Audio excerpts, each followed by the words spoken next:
Lipat muna tayo from Gilas to the PBA. We're still, of course, with Barangay Ginebra assistant coach Richard Del Rosario. Coach, I know you don't want to talk about it, but Yeah, can you give me a moment, please? yeah, but we have to explain your emotions. No, but in all seriousness, Coach, tell us what are your takeaways of that toughly fought series. I know it was a sweep, but every single game there were chances for Ginebra there, and I know Coach Tim Cole was very proud of the effort, maybe not of the result, but the effort of each and every single game of that series.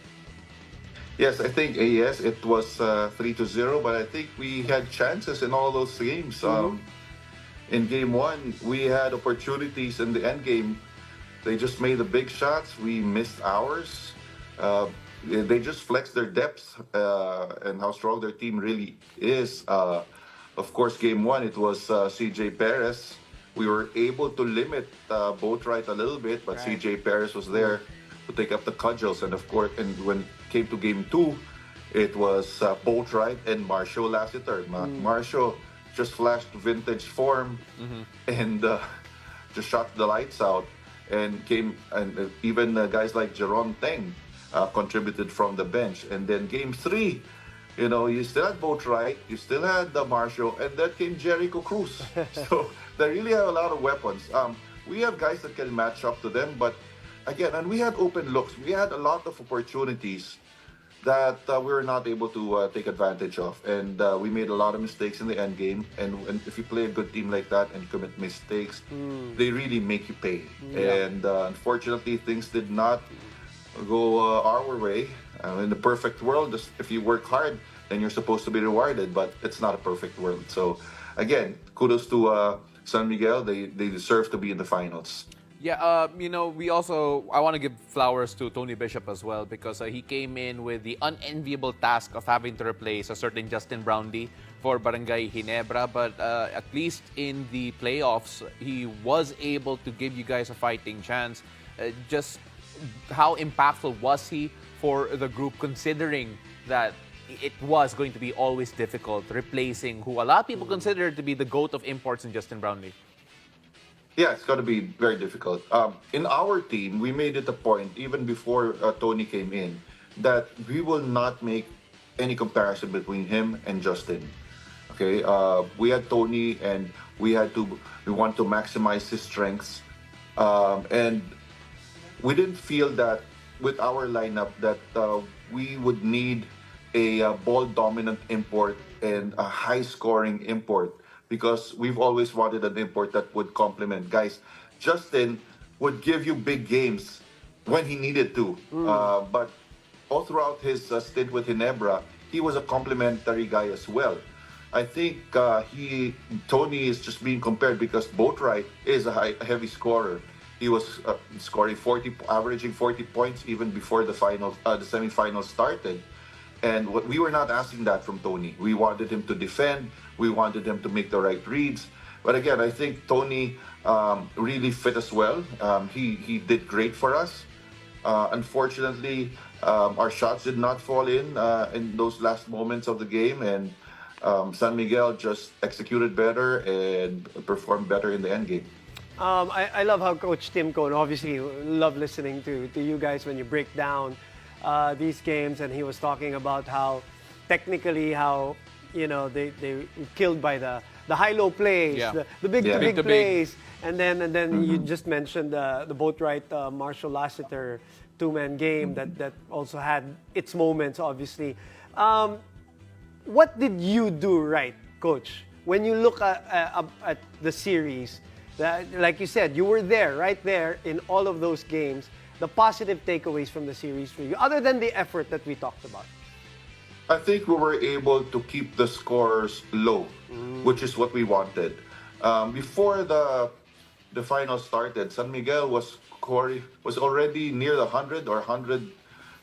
They had 100 points at the end of the third quarter. And we knew that if we engaged San Miguel in a shootout, we wouldn't have a chance. We would get blown out of the series. Again, I think we were able to do that in the series to keep the scores low, make it more of a defensive ball game. That's why we were comfortable with it. That's why even when we lost game 1 or game 2. Of course, we were disappointed with those losses, but after reviewing game tapes, we still had that confidence that we can come back in this series and win a game at least, because this is a tempo that we wanted. This is the type of play that we wanted to engage it. But again, San Miguel just proved that they can play the same way, and that's why they are in the finals. Well, Dad, right now I'm going to transition to the All-Filipino Conference next time around, and it's going to be a bit busier, maybe for you personally, and of course, Coach Tim Cone, considering, okay, you have another extra job with Gilas Pilipinas as well. Just how would you feel Barangay Ginebra will handle that transition in terms of preparation, getting ready for next conference, especially with the extra work that would have to be done in the off-season for the staff?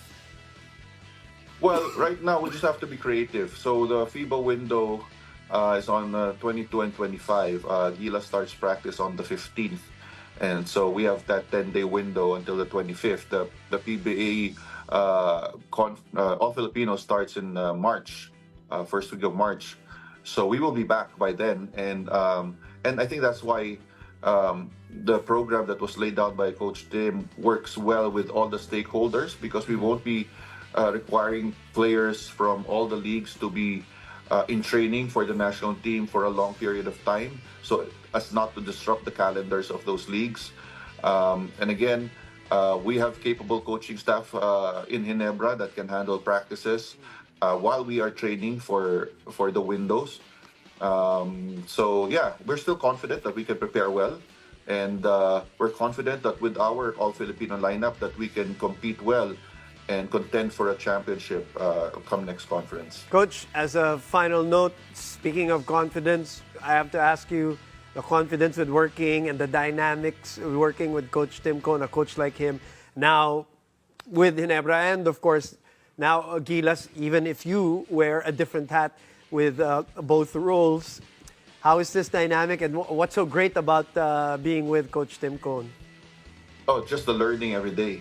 You know, you learn every day, and I'm like just a sponge to try and absorb everything that I learn from him every day and in practice. And right now with this new challenge with the Gilas program, so I'm still going to be serving as the lead assistant. So it's a dual capacity. I'll be a lead assistant and the team manager, and so I would have to do my job as team manager in advance, you know, to anticipate all the needs of the team. At the same time, during the training and the window, I'll still be there to assist Coach Tim with what he needs.